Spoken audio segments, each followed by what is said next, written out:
magbayad ta sa itong sala, kaatong kita sa impierno mga idolexon. So the Bible says in Romans 3:10, no one is a righteous, no not one. Walay tao nga matarong wala bisan usa.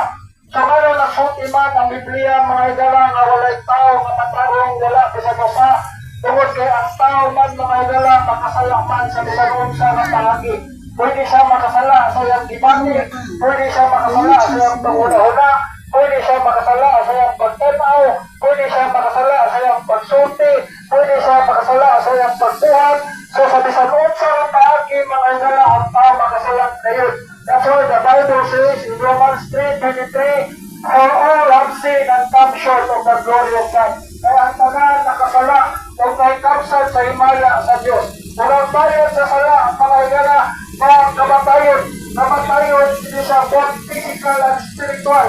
So hindi kamatay sa inyong physical mga igala, umalit sa among, gigikan mata sa among, umalit sa among, gigikan mata sa yuta, umalit ka sa yuta mga igala. Kapag ang atong sala mga igala, kaya mo ang sabang sa Diyos mga igala, so kung langit baka o interno.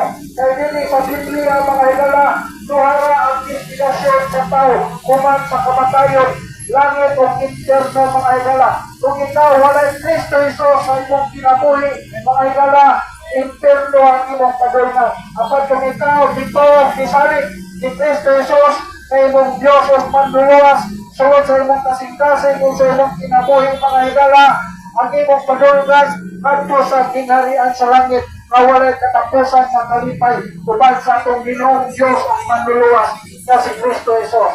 Sa pagpadayon mga igala, kung ito-update pa ninyo, ang the 4 points on how to be saved.